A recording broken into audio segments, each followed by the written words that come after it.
आज हमारे साथ इस पॉडकास्ट में जुड़ रहे हैं आई युवा के फाउंडर रुद्र प्रताप सिंह जी। आई युवा क्या है और इसके पीछे की सोच क्या है? देखिए, आई युवा एक ऐसी संस्था है जो काम करती है युवाओं की राजनीति में भागीदारी के लिए, क्योंकि आने वाले समय में आई युवा क्या चुनाव में भी कोई रोल निभा सकता है? नहीं, बिल्कुल नहीं। हमारा ये डिलिमिटेशन आयोग है, ये किस तरह से काम करता है और क्या जो डिलिमिटेशन के आयोग की तरफ से अगर कोई फैसला लिया जाता है तो क्या इसे कोई चुनौती दे सकता है क्या? देखिए, ये बहुत आसान सा होता है। डिलिमिटेशन की जो प्रक्रिया होती है, हर जनगणना के जैसे आंकड़े आते हैं उसके बाद डिलिमिटेशन आयोग बनता है। डिलिमिटेशन जैसे मुद्दे पर रोक तब लगाई जाती है जब देश में इमरजेंसी लागू। क्या ये जो डिलिमिटेशन है आज के लिए ये खतरा है या जरूरत है? देखिए, ये तो आज की इसलिए जरूरत है, कारण क्या है? परिसीमन से जातीय समीकरण, और हम ये कह सकते हैं कि क्या ये मजबूत कर देता है जातीय समीकरण को?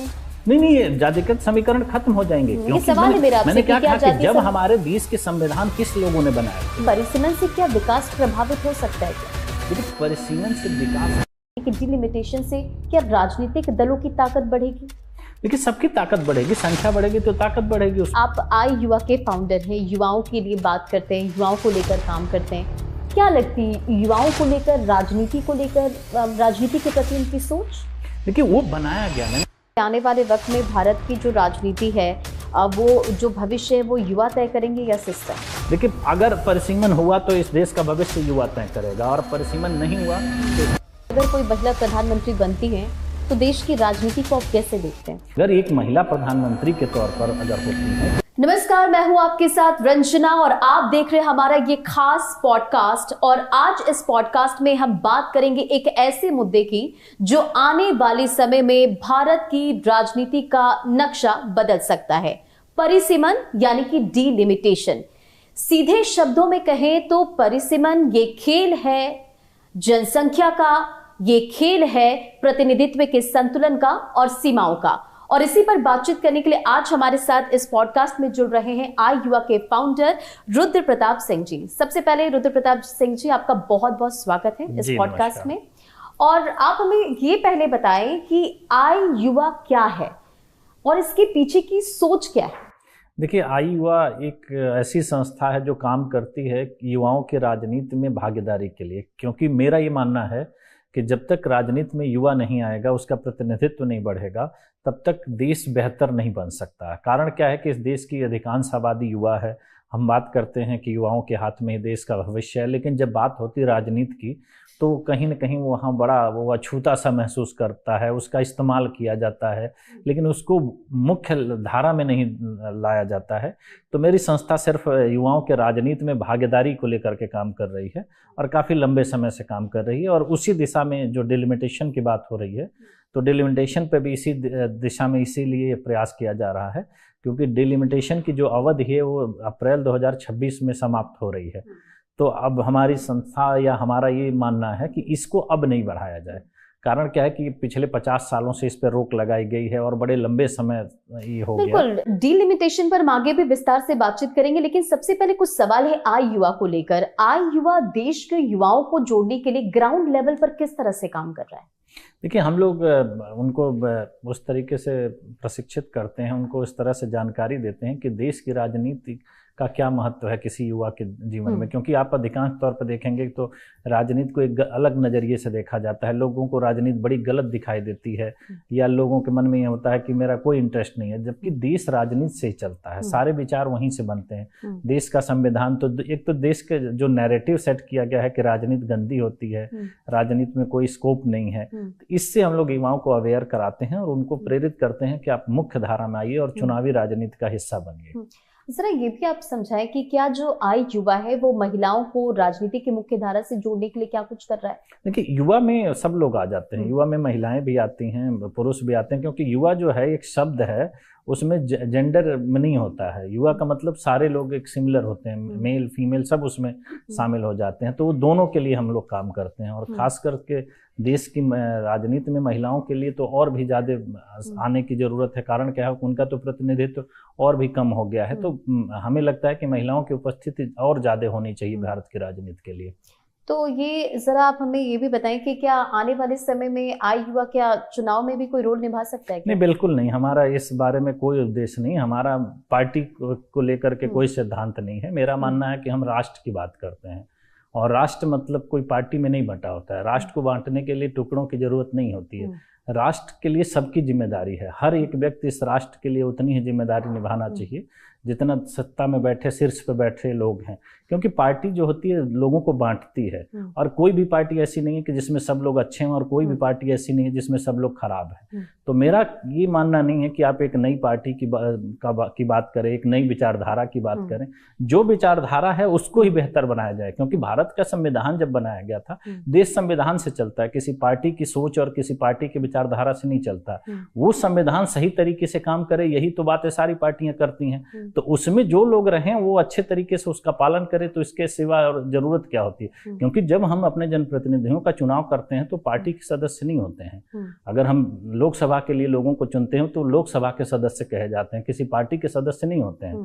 वो भारत के संविधान की शपथ लेते हैं, न कि किसी पार्टी की लेते हैं। तो मैं पार्टी की पॉलिटिक्स की बात नहीं करता हूँ, मैं राष्ट्र की पॉलिटिक्स की बात करता हूँ। तो कोई किसी भी पार्टी में रहे, किसी भी विचारधारा के साथ रहे, लेकिन राष्ट्र के प्रति समर्पित रहे, मेरी ये विचारधारा है। चलिए, अब उस मुद्दे का जिक्र करते हैं जिसकी हमने शुरुआत में सबसे पहले बात की थी, यानी कि परिसीमन, डिलिमिटेशन।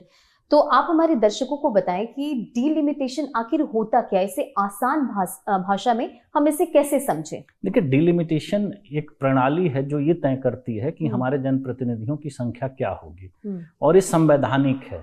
जब हमारे देश का संविधान लागू हुआ तो उसके साथ ये व्यवस्था करी गई थी कि जब हम संख्या के किस आधार पर तय करेंगे कि हमारे प्रतिनिधि कितने होने चाहिए, तो इसीलिए डिलिमिटेशन को बनाया गया कि इसका आधार है जनसंख्या, कि जैसे जैसे जनसंख्या का अनुपात बढ़ता है वैसे ही वैसे प्रतिनिधियों की संख्या बढ़ती है। और ये एक स्वच्छंद संस्था होती है और उसी तरीके से वो चीज़ों को बनाती है।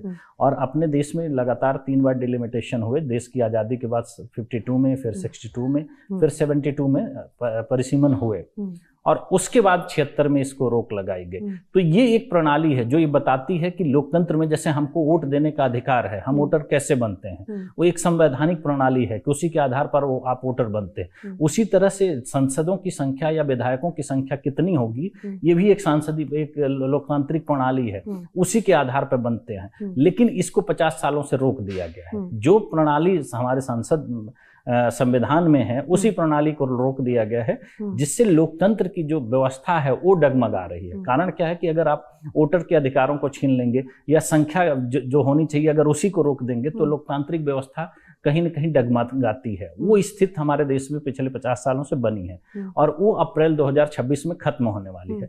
तो हमारी जो इस पे सारी कोशिश, जो सारी कवायद इसीलिए है कि अब जो अप्रैल 2026 में इसकी रोक खत्म होने वाली है उसको अब न बढ़ाया जाए। कारण क्या है कि 50 साल बहुत होते हैं और हम उस बात की बात कर रहे हैं जिसको संविधान ने हमें दिया है, और संविधान के तहत उस संख्या की हम बात कर रहे हैं जिसका निर्धारण होना एक लोकतंत्र की सबसे बड़ी व्यवस्था है। कारण क्या है कि लोकतंत्र का आधार ही जनता, उसके चुने हुए प्रतिनिधि और सरकार, इसी के आधार पर लोकतंत्र बनता है। और अगर इसमें से जनता द्वारा चुने गए प्रतिनिधियों की जो संख्या होगी अगर वो 50 सालों से फिक्स कर दी जाएगी, उसको रोक दिया जाएगा, तो लोकतंत्र कहीं ना कहीं डगमगाता है और लोकतंत्र कहीं ना कहीं कुछ लोगों के कब्जे में चला जाता है जो उसको अपनी तरीके से कंट्रोल करते हैं। तो ये लोकतंत्र की व्यवस्था के लिए बहुत घातक होता है। जरा आप मुझे ये भी समझाइए कि ये डिलिमिटेशन आयोग है, ये किस तरह से काम करता है, और क्या जो डिलिमिटेशन के आयोग की तरफ से अगर कोई फैसला लिया जाता है तो क्या इसे कोई चुनौती दे सकता है क्या? देखिए, ये बहुत आसान सा होता है। डिलिमिटेशन की जो प्रक्रिया होती है, हर जनगणना के जैसे आंकड़े आते हैं उसके बाद डिलिमिटेशन आयोग बनता है और वो अपने रिपोर्ट को देता है और उस रिपोर्ट के आधार पर संख्या और क्षेत्र का निर्धारण होता है। और इस देश में वही एक ऐसा आयोग है जिसको आप कहीं चुनौती नहीं दे सकते हैं, क्योंकि इस आयोग का काम सिर्फ उतना ही होता है कि वो सीटों की संख्या निर्धारित करता है, क्षेत्र को निर्धारित करता है और उसके बाद ये आयोग पूरी तरह से समाप्त हो जाता है। तो ये इसकी ये व्यवस्था बनाई गई, बहुत सरल सा है और ऐसा नहीं है कि इसको करने के लिए कुछ बहुत बड़ी चीज करनी है। ऑलरेडी 3 बार हुआ है, बहुत आसान तरीके से होता है। इसमें कोई मतलब इसके लिए कुछ नया से कुछ करने की जरूरत नहीं होती, बहुत सिंपल तरीका होता है और उसी के आधार पर होता है। लेकिन पता नहीं ऐसी क्या स्थिति इस देश में बनी कि हमने इसको 50 साल से रोक लगा रखी और हम इस पे चर्चा भी नहीं कर रहे हैं। थोड़ा अगर हम इतिहास में जाएं, क्योंकि इससे पहले भी अभी हम जिक्र कर रहे थे, जब हम इस पॉडकास्ट को शुरू करने वाले तो उससे पहले भी हमारी बातचीत हो रही थी। 1971 का हमने जिक्र किया था, जब डिलिमिटेशन हुआ था तब 543 सीटें। जरा इतिहास का जिक्र करना भी बहुत ज्यादा इंपॉर्टेंट हो जाता है, क्योंकि जो ये कंटेंट है शायद उन सभी तक पहुंचेगा कि ये मुद्दा आज कहीं ना कहीं बहुत ज्यादा महत्वपूर्ण है, चाहे वो युवा के लिए हो या फिर किसी के लिए भी हो। देखिए, इसलिए महत्वपूर्ण हो जाता है कि जब हमने देश आज़ाद किया, फिर हमने अपना संविधान अपनाया, तो हमने ये व्यवस्था करी और ये व्यवस्था बड़े सुचारू रूप से चल रही थी। दिक्कत कहाँ आती है कि जब आप इसको पर रोक लगाते हैं, और रोक लगाते हैं कैसे कि हम इससे जनसंख्या नियंत्रित कर देंगे। और सबसे बड़ी जो इसमें महत्वपूर्ण बात होती है कि डिलिमिटेशन जैसे मुद्दे पर रोक तब लगाई जाती है जब देश में इमरजेंसी लागू थी। इमरजेंसी के समय ऐसे मुद्दों पर जहां आप तय करते हैं कि हमारे प्रतिनिधियों की संख्या क्या है, उस पर रोक लगाने का कोई आधार नहीं होता था, लेकिन उस पर लगाया गया। और उसका सबसे 543 सीट पर फ्रीज कर दिया गया जी। जो लास्ट हम अपने परिसीमन हुआ था वो 1971 की जनसंख्या के आधार पर हुआ था। उस समय आपके 54 करोड़ समथिंग कुछ जनसंख्या थी, उसी के आधार पर 543 सीटें बनाई गई थी, जो लगभग 10 लाख की संख्या पर एक सीट होती है, उस आधार पर बनाई गई थी। लेकिन उस पे जाते जाते ऐसी स्थिति क्या उत्पन्न हुई कि बीच समय में जाकर के कि परिसीमन पर रोक लगाई जाती है जब देश में इमरजेंसी लागू है। भाई, अगर मैं कह रहा हूँ इतने महत्वपूर्ण विषय पर अगर कोई दिक्कत थी, कोई परेशानी थी, तो उस पर चर्चा होती।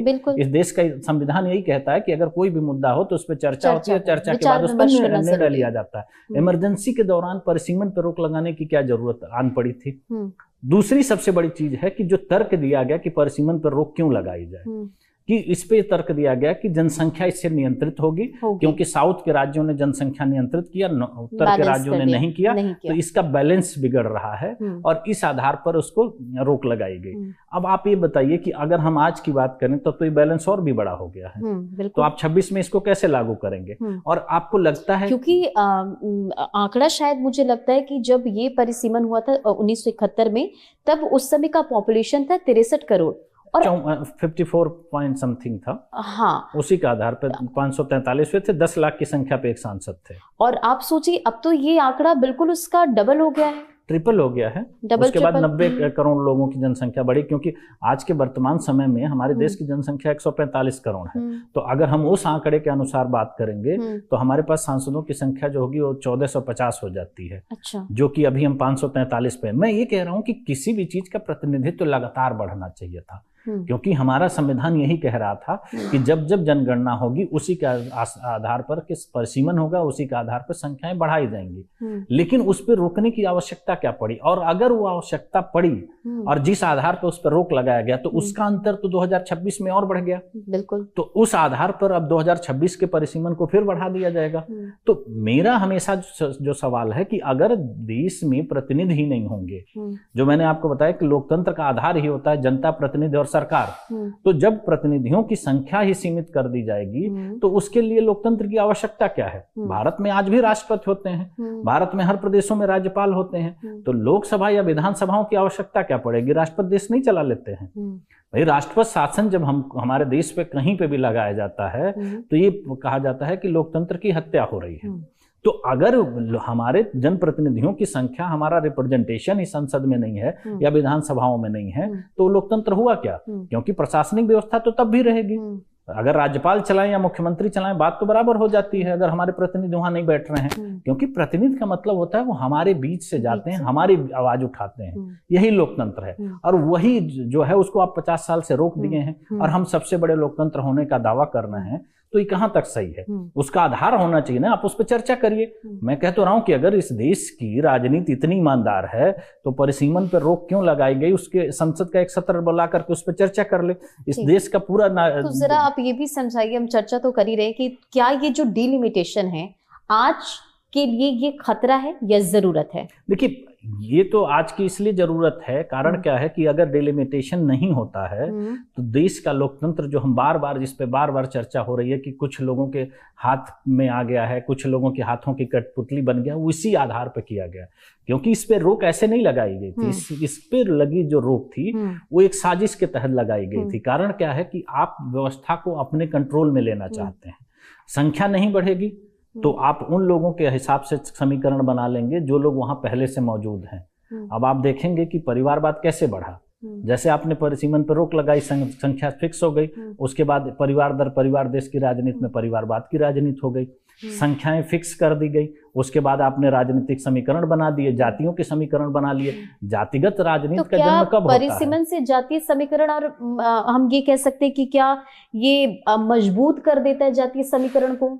नहीं, ये जातिगत समीकरण खत्म हो जाएंगे। क्योंकि सवाल है मेरा आपसे, मैंने क्या कहा कि जब हमारे देश के संविधान किस लोगों ने बनाए थे?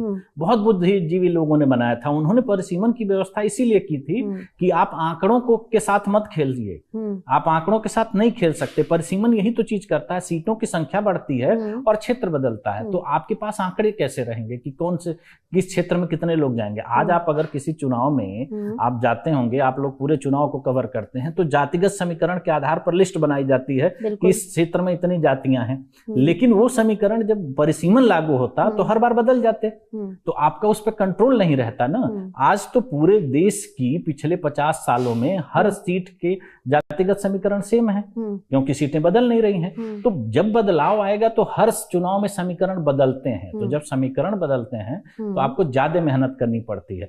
आप किसी भी चीज पर आपका एकाधिकार कब होता है? जब सारे चीज आप अपने पक्ष में कर लेते हैं। 50 साल में सारे चीज आपके पक्ष में हो गए, जितने ताकतवर लोग थे और ताकतवर हो गए, राजनीति में नए लोग आए ही नहीं। तो आप देखेंगे जब 76 से पहले की अगर हम राजनीति को देखते हैं तो उसमें कोई परिवारवाद नहीं होता है, कोई जातिगत राजनीति नहीं होती, कोई क्षेत्रीय दल जात के आधार पर राजनीति नहीं करता है। लेकिन जैसे ये समीकरण फिक्स कर दिए जाते हैं, परिसीमन को रोक दिया जाता है, तब से आप देखेंगे तो जातिवादी लोग भी आने लगेंगे।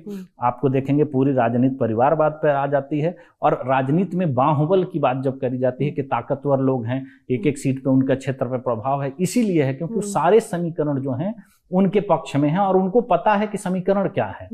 ये चीज बदलती परिसीमन के साथ, समीकरण बदलते, क्षेत्र बदलता, कुछ क्षेत्र आप में रहते, कुछ क्षेत्र आपसे अलग होते, तो आपको मेहनत करनी पड़ती उन लोगों को प्रभावित करने की। अगर जैसे मान लीजिए आपको यहाँ से जाके कहीं और कुछ करना होगा तो आपको वहां के अनुसार ढलना पड़ेगा, उस परिस्थितियों को आपको समझना पड़ेगा। लेकिन अगर एक जगह, जैसे अगर पानी को ही अगर आप रोक दीजिए तो उसमें कीड़े पड़ जाते हैं। लोकतंत्र का बहाव क्या है? परिसीमन ही लोकतंत्र का बहाव है कि हर समय चीजें बदलेंगी, जगह बदलेगी, जगह बदलेगी। और मैंने शुरुआत में कहा था कि परिसीमन का जो सीधा, आप इसे ऐसे समझिए कि ये खेल है सीमाओं का, जनसंख्या का, और किस तरह से जो प्रतिनिधित्व है उसका संतुलन हो। अब एक सवाल ये भी है कि परिसीमन से क्या विकास प्रभावित हो सकता है क्या? देखिए, परिसीमन से विकास तेज होगा। कारण क्या है कि अभी मैं कह रहा हूं कि अपने देश में जो जितने सांसदों या विधायकों की संख्या है वो उस जनसंख्या के आधार पे है। तो अगर आपको उस जनसंख्या के आधार पे और हमारी जनसंख्या बढ़ रही है तो प्रतिनिधित्व तो नहीं मिल रहा है, तो काम की जो गति है वो कम हो रही है। अगर एक सांसद हमारे जो हैं उनके पास 30 लाख की जनसंख्या पे एक सांसद हैं तो उन तक कैसे पहुंच पाएंगे या उनकी बातें कैसे सुन पाएंगे? तो जब वो एक हर आदमी की कार्य क्षमता होती है, ऐसा तो है नहीं कोई ईश्वर है कि सर्वव्यापी है, हर जगह चला जाएगा। तो अगर एक व्यक्ति 30 लाख लोगों से कैसे मिल सकता है, कैसे उनकी बातें सुन सकता है? और हम जब बात कर रहे हैं कि जब हम इसको आंकड़ों के आधार पर देखते हैं तो पूरे दुनिया में सबसे ज्यादा जनसंख्या के आधार पर अगर सांसदों की संख्या है तो अमेरिका में है। अमेरिका में 6 लाख की संख्या पर एक सांसद है।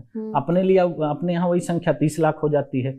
यूरोप की बात करते हैं जो हम सबसे विकसित मानते हैं, यूरोप में सांसदों की संख्या 1.5 लाख पे है।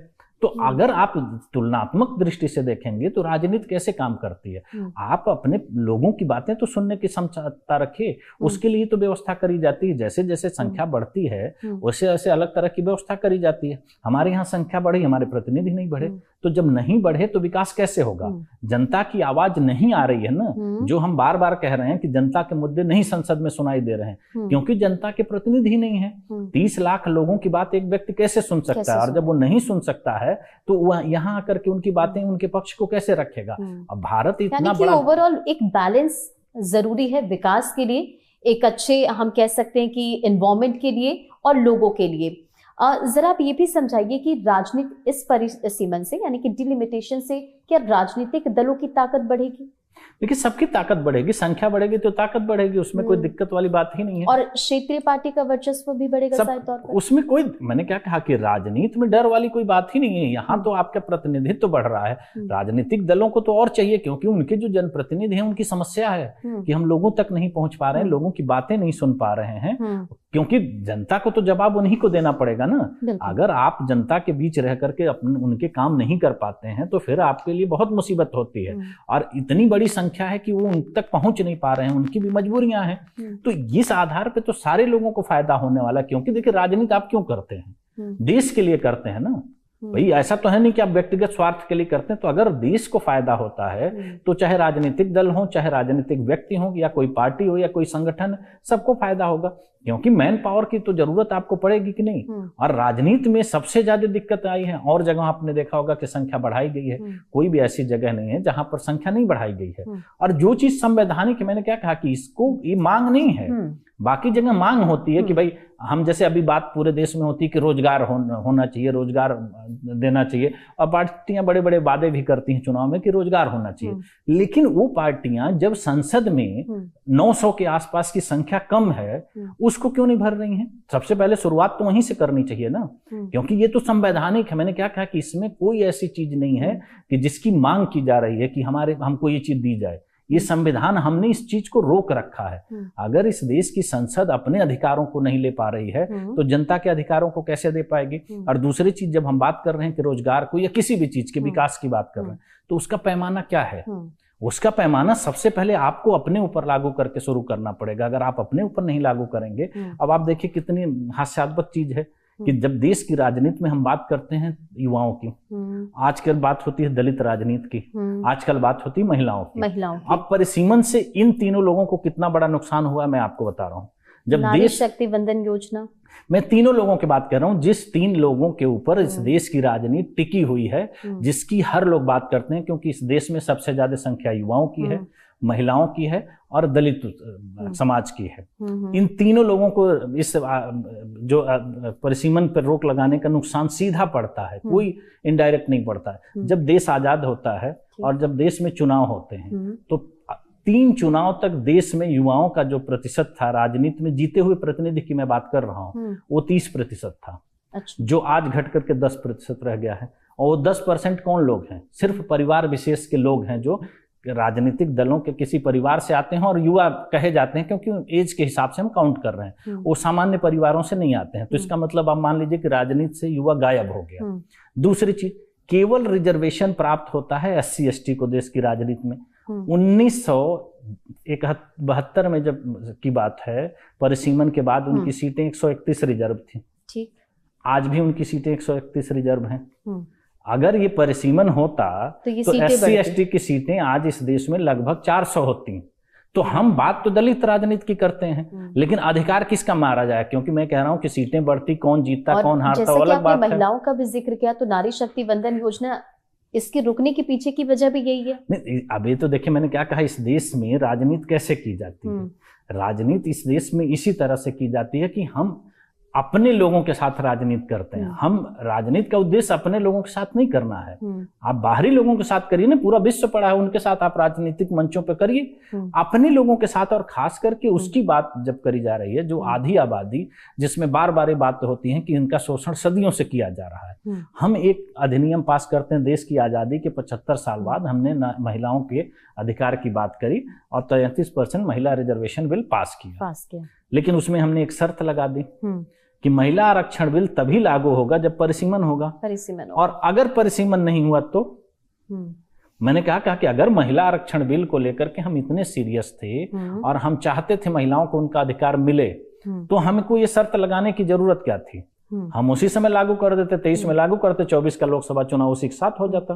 क्योंकि देखिए मेरी जो हमेशा से आशंका रही है कि जिस आधार पर 1976 में इसकी पे रोक लगाई गई, जिस आधार पर 2001 में इसकी रोक को बढ़ाया गया, वही आधार तो अब भी है। और दूसरी चीज है कि अगर हम अप्रैल में उसको खत्म करने की बात कर रहे हैं कि अप्रैल में उसको लागू कर लिया जाएगा, तो उस पर चर्चा क्या है? कोई कर रहा है इस पे? जो चीज 50 सालों में नहीं हुई है, अगर उसको 6 महीने बाद होना है और उस पर हम चर्चा नहीं कर रहे हैं, तो इसका मतलब है हम उसको करना नहीं चाहते हैं। और अगर उसको हम करना नहीं चाह रहे हैं, तो ये 3 जो वर्ग मैंने बताया कि युवा, SC ST और महिला, इसके साथ कितना बड़ा अत्याचार है। बाकी देश की जनसंख्या के साथ, विकास के साथ और जितनी बातें हैं वो तो एक अलग की बात है। जब हम सीधे सीधे इनको नुकसान पहुंचा रहे हैं और इन्हीं के आधार पर हम राजनीति कर रहे हैं, भाई किसी ने ऐसा थोड़ी कहा है कि आप हमसे बेहतर हैं या हम आपसे बेहतर हैं। जो बेहतर हो राजनीति में वो शीर्ष पे पहुंचे, कौन रोक रहा है? कुछ किसी पार्टी का हो, किसी भी व्यक्ति का, क्योंकि भारत के संविधान ये नहीं कहता है कि आप किसी पार्टी के सदस्य होंगे तो इस भारत की राजनीति में या शीर्ष पदों पर जाएंगे। उसकी शर्त भारत का नागरिक होना है, और भारत का नागरिक कोई भी व्यक्ति हो सकता है। तो अगर भारत के नागरिक को उसके साथ ही षड्यंत्र किया जा रहा है, उसके मूल अधिकारों की हम बात कर रहे हैं, वोट डालने के अधिकार की, हम जिस देश में बहुत चर्चा हो रही है कि वोटर के साथ उनके नाम काटे जा रहे हैं, हम वोटर की बात कर रहे हैं। यहाँ तो जनप्रतिनिधियों के अधिकार मार दिए गए हैं। हम जिनके लिए वोट करते हैं वही नहीं है, तो आप वोटर बन के करोगे क्या? आज हमारे देश में 900 सांसदों की संख्या कम है, तो ये क्यों कम है? तो अच्छा, हम वोट किसको दे रहे हैं? जो नए संसद का अगर हम जिक्र करें तो उसमें 888 सीट है, तो क्या ये साफ संकेत है कि आने वाले समय में लोकसभा सीटों की जो वृद्धि है वो अच्छी खासी होने वाली है? नहीं, मैंने क्या कहा कि अगर परिसीमन जिस आधार पर अंतिम बार हुआ है उस आधार पर होता है तो 1450 सीटें होनी चाहिए। अच्छा। क्योंकि 10 लाख की संख्या पर उस समय थे और उस हिसाब से आपके 1450 होते हैं। और दूसरी मैंने बात जो आपको बताई कि परिसीमन में सरकार का या किसी राजनीतिक दल का कोई रोल नहीं होता है। कितनी संख्या होगी या नहीं होगी वो नहीं तय कर सकते हैं, वो परिसीमन आयोग ही करेगा। सरकार का काम सिर्फ ये है कि वो परिसीमन पर लगी रोक को समाप्त करे, क्योंकि जैसे ही उस रोक को समाप्त करता है उसके सारे काम उसके बाद परिसीमन आयोग के ऊपर आ जाते हैं। अब परिसीमन आयोग इसको करने में बहुत सक्षम है, क्योंकि हमारे देश में प्रतिभाओं की कमी नहीं है। आज आप जब हम बात करते हैं देश की राजनीति की, तो पूरे विश्व की, अभी हमने जल्दी बात बता रहे हैं कि अमेरिका में चुनाव हुआ, कमला हैरिस वहाँ राष्ट्रपति की प्रत्याशी थी। हम लोग मान करके उनको बड़े खुश हो रहे थे कि भारतीय मूल की महिला अमेरिका में जाके चुनाव लड़ रही हैं।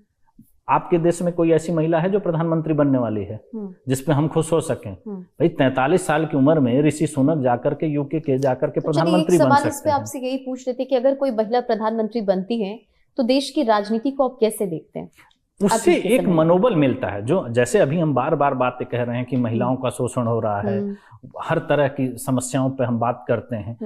देखिए किसी भी समाज में या किसी भी व्यक्ति को एक आदर्श व्यक्ति की आवश्यकता होती है, जिसको देख करके कोई भी, अगर जैसे आप अपने जीवन में देखेंगे तो आपके पास कोई आदर्श व्यक्ति होता है जिसके जैसा आप बनना चाहते हैं। भारत की राजनीति में जैसे आप राजनीति की बात करते हैं तो लोग अपने आप को आदर्श मानते हैं कि मुझे उस जैसा बनना है। महिलाओं को वो नहीं मिल पा रहा है। अगर एक महिला प्रधानमंत्री के तौर पर अगर होती हैं तो महिलाओं के अंदर उत्साह पैदा होता है, वो उनके जैसा बनना चाहती हैं, या उनके अंदर एक विश्वास होता है कि नहीं वो वहां पर हैं तो हम उनसे अपनी बातें रख सकते हैं। तो ये एक स्थिति पैदा होती, वो नहीं दिखाई दे रही है। और नहीं दिखाई दे रही तो इससे वो पीछे जा रहे हैं, और ये आंकड़ों में दिखता है। आप बताइए ना कितने लोग, महिलाएं ऐसी हैं जो सांसद हैं या सक्रिय राजनीति के। आधी आबादी की जब हम बात करते हैं तो उनके प्रतिनिधित्व की बात क्यों नहीं करते हैं? आज कितने मुख्यमंत्री हैं पूरे देश में? गिनती के 2 मुख्यमंत्री हैं। तो ऐसा क्यों है? पार्टियां जब तय करती हैं तो उनको इस चीज पर ध्यान देना पड़ेगा ना कि उनका प्रतिनिधि, उससे उनका मनोबल बढ़ता है। किसी भी समाज के व्यक्ति को, जैसे आप देखें कि हम अगर क्रिकेट की बात करते हैं तो क्रिकेट ने बड़े बड़े खिलाड़ियों को दिया है जिससे प्रभावित होकर कि क्रिकेट बहुत आगे पहुंच गया। बाकी खेलों ने ऐसा नहीं किया।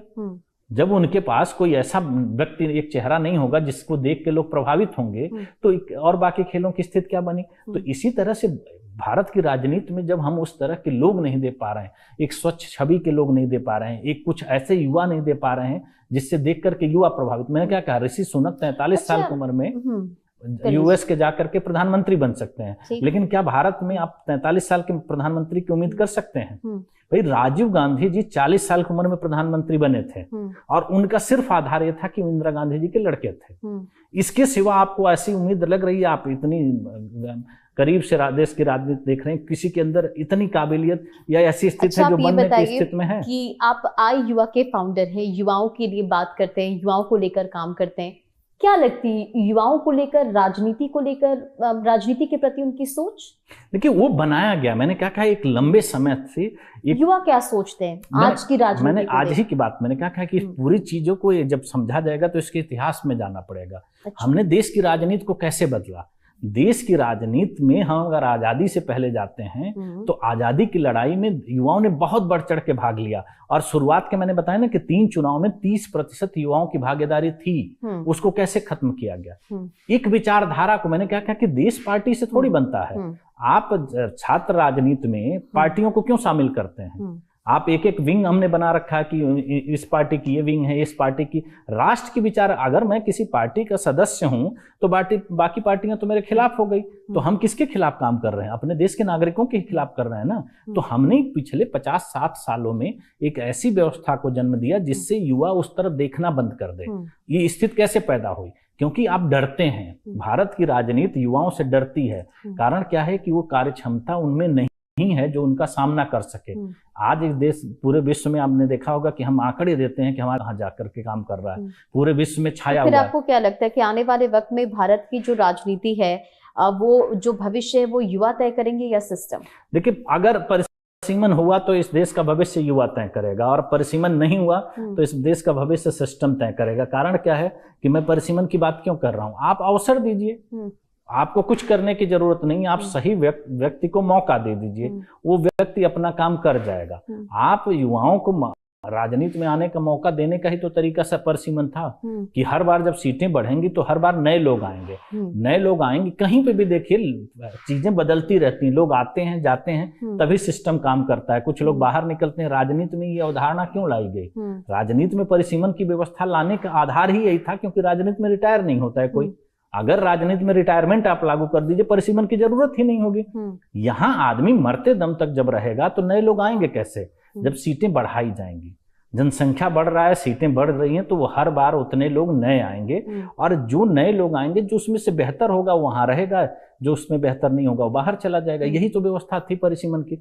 अब आप युवाओं को आने ही नहीं दे रहे हैं। तो क्या आज के युवा राजनीति से भाग रहे हैं? मैंने क्या कहा, ये पूरी साजिश के तहत बनाया गया था कि राजनीति में युवा इंटरेस्ट लेना ही बंद कर दे। लेकिन आज तो ये भी इम्पोर्टेंट हो जाता है ना, युवाओं को लेकर हर मंच से युवाओं का जिक्र होता है। मैंने क्या कहा, युवा ही है जो देश को आगे भी बढ़ा रहे हैं। शुरुआत में ये बात बताई कि 3 वर्ग जिसका सबसे ज्यादा इस देश की राजनीति में रोल है, और हर पार्टी हर मंच से यही बात कही जाती है, युवा, महिला, SC ST। परिसीमन से इन्हीं तीनों को सबसे ज्यादा नुकसान हो रहा है। और मैं आपके दावे के साथ कह रहा हूं कि इस देश के 99% लोगों को ये नहीं पता है कि परिसीमन है क्या। अगर इस देश की राजनीति इतनी ईमानदार है तो एक सत्र बुला ले, परिसीमन पे एक दिन की चर्चा करा ले, देश पूरा जान जाएगा कि देश की राजनीति में हो क्या रहा है, क्योंकि आपने कंट्रोल कर लिया। अच्छा, अब परिसीमन का हम जिक्र कर रहे हैं, तो जो साउदर्न स्टेट्स हैं, यानी कि जो दक्षिण के राज्य हैं, उन्हें मुख्य रूप से आपत्ति क्यों? हाँ, इस पे ये बहुत अच्छा सवाल है आपका, और इस पे मैं चाह रहा था कि आप इस पे सवाल पूछें। अब इसमें भी देखिए कितनी बड़ी राजनीति हो रही है। साउथ के राज्यों को नुकसान होगा या नहीं होगा ये तय नहीं है, लेकिन 50 सालों से उत्तर के राज्यों का तो नुकसान हो रहा है, ये तो पक्की बात है ना, क्योंकि इन्हीं की जनसंख्या बढ़ी तो इनकी सीटें बढ़ेंगी। आप किसी भी उत्तर के एक राज्य को बता दीजिए जिसने ये कहा हो कि परिसीमन लागू किया जाए। अगर आपका नुकसान रहा है व्यक्तिगत तौर पे, तो सबसे पहले कौन बोलेगा? आप ही बोलोगे ना। बिल्कुल। तो क्यों नहीं बोल रहे हैं उत्तर के राज्य की परिसीमन होना चाहिए? क्योंकि लाभ तो इनको होना है। और दूसरे जो ये तर्क दिया जा रहा है, ये तर्क नहीं है, ये कुतर्क है। कारण क्या है, इसका भी मैं एक एग्जांपल आप दूंगा कि ये लोकसभा में बात हो सकती है कि परिसीमन का नुकसान दक्षिण को हो सकता है, उत्तर को फायदा होगा, लेकिन परिसीमन विधानसभा में भी लागू होती है।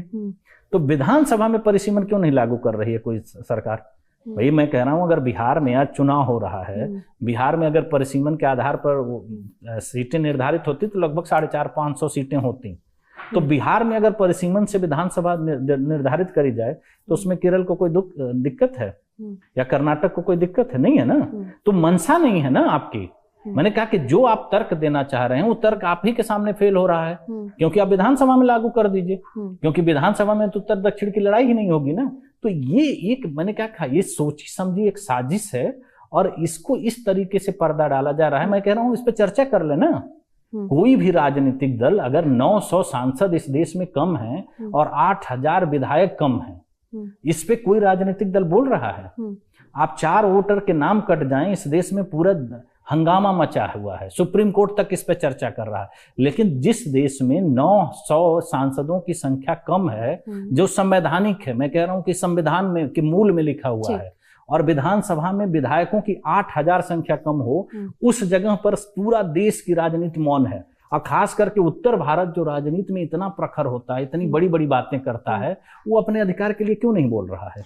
तो क्या जो ये विवाद है वो संघीय ढांचे, भारत के फेडरल स्ट्रक्चर को प्रभावित कर सकता है? अभी तक प्रभावित ही कर रहा है। और क्या इससे जो राजनीति है वो हम कह सकते हैं असंतुलित हो सकती है? देखिए, ये किस लोगों को प्रभावित कर रहा है?